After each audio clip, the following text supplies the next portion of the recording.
Welcome to the Counselor Soapbox video channel. Today's topic, why can't we forget the painful past? Are there things you just can't get over? Why is it so hard to forget the pain of the past and so hard to remember times when things go well? Your brain is hard at work here, reminding you of your mistakes, not letting you get over the past. So why can't we forget those painful events? Are there things you can't get over? It's as if the brain stores memories in two different ways. Pleasant experiences, our success in life, get filed in boxes somewhere in the back of the brain. They take work to find. Not so with pain. Pain is grooved into the brain, great deep gashes in our consciousness. That one argument, that one mistake, and your mind just won't let you forget. The unhappiness just doesn't want to let you go. There may be good reasons for the brain to store memories this way. By emphasizing pain, keeping it close to the surface where it can be easily found again, your brain is trying to protect you from making the same mistakes again. We should learn from our mistakes, learn from what happened, but not be controlled by the past. This also means that if you are under the influence of drugs or alcohol, you may not remember the pain. Your brain was anesthetized. Say you eat a dessert. You'll probably eat a number of those in your lifetime. Think back on the times you ate one. Can you remember which one was better? How did the 10th one taste? The 11th? Pleasure is stored in the brain in a very general way. Unfortunately, most of us store our successes in the same way. We can't seem to remember anything positive about our lives.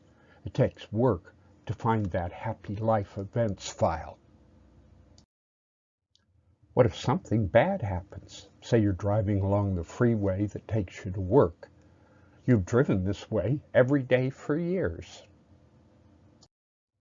You probably can't remember which day was sunny and when was that day you saw the deer up on the hill as you drove by. But one day there's an accident. You see people hurt, maybe killed. Will you forget that day? Not likely. Painful memories are stored in extra easy to find files. Sometimes they aren't filed away at all. They just clutter up your mind. Those negative experiences, they lay there open. You see that accident over and over in your mind. Some small details you may never be able to forget, even when you try. Your mind may remind you of that one day and the crash so much the memories intrude on your sleep. Some people will become so fearful that they will no longer take that freeway. They may decide to avoid freeways altogether. They may only use surface streets. Other people may give up driving altogether. These extreme reactions to trauma take on a life of their own. If the fear and efforts to avoid things that remind you of the event last a long time, this may become post-traumatic stress disorder. If you were in a war zone, were abused or neglected as a child, this makes sense. Treatment for PTSD is available, but it's not a one-size-fits-all treatment. Some people need to talk it out. Some people get worse when forced to talk about horrific experiences. This calls for professional help. But if this constant negative thought is the result of focusing only on the pain and forgetting the positive, then there are many things you can do about it. In marriages or close intimate relationships, we believe that the couple needs 7 or more positive experiences for every negative one. The brain has trouble remembering the good times. In parenting education, we tell parents to catch your child doing something right. You won't spoil them, and they need that much positive attention from you to offset the times you will need to tell them they did something wrong. What if your parents didn't tell you that you had ever done something right? How about those who are their own worst enemies and never give themselves a break? Being over hard on yourself is not likely to make you try harder.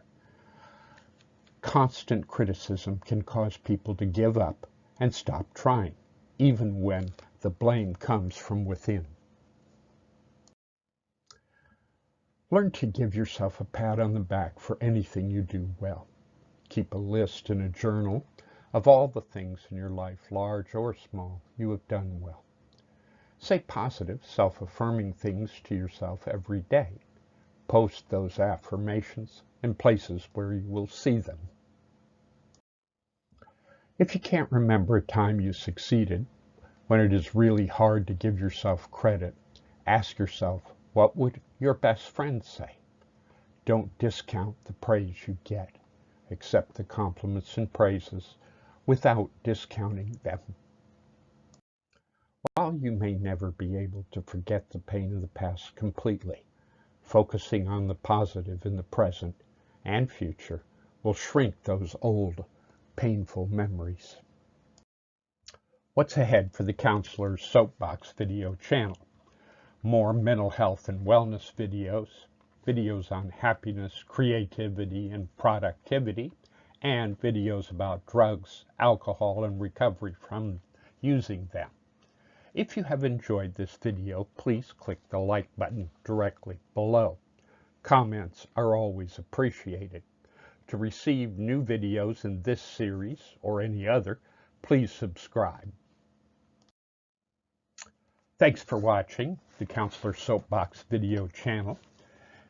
For more information, please visit my blog, counselorsoapbox.com, where you will find 1,700 text articles about mental health, substance abuse, and having a happy life.